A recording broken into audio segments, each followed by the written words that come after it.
Bien, para finalizar esta sección sobre diferenciación implícita, vamos a calcular la derivada de x con respecto a y eh, a través de este último método. Bien, en este caso, fíjense que estamos teniendo una función que asocia productos con raíces. En el primer paso, recordemos que vamos a ir derivando término a término, primero con respecto a x y luego con respecto a y. En el primer término, si derivamos con respecto a x, y sería constante y la raíz de x tiene como derivada 1 sobre 2 raíz de x por diferencial de x. Recuerden que este diferencial me va a decir con respecto a quién derivé. Luego, el primer término lo vamos a derivar con respecto a y. Quiere decir que la derivada es 1 por raíz de x sería raíz de x diferencial de y. Ahora pasamos al otro término. Si derivamos con respecto a x, la derivada de x es 1, o es decir, me queda menos raíz de y por diferencial de x.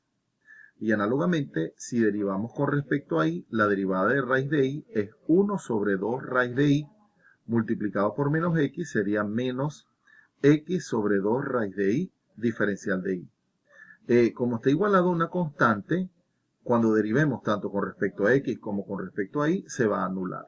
¿Ok? Ahora, veamos cómo es la derivada que nos mandan a calcular. Nos están mandando a calcular la derivada, pero inversa, es decir, la derivada de x con respecto a y. Por lo tanto, ¿cómo queda definida en términos de diferenciales esta derivada? Sería diferencial de x sobre diferencial de y. Esto nos indica que tenemos que dividir cada término entre diferencial de y. ¿Ok? El primer término, fíjense que me va a formar la derivada. En el segundo se cancelan los diferenciales. En el tercero me genera la derivada y en el cuarto se me cancelan los diferenciales. Es decir, que acá lo sustituyo por derivada de x con respecto a y. En el tercero también derivada de x con respecto a y. Y el segundo y el cuarto quedan independientes de diferenciales. Estos dos términos se van a trasladar al otro miembro de la igualdad, ¿verdad? Por lo pronto, en el miembro izquierdo, los dos términos que quedan van a depender de la derivada, por lo cual extraigo factor común, la derivada. Y la expresión que me va a quedar luego de extraer el factor común, por ella voy a multiplicar la derivada, es decir, que ella va a pasar dividiendo al otro miembro.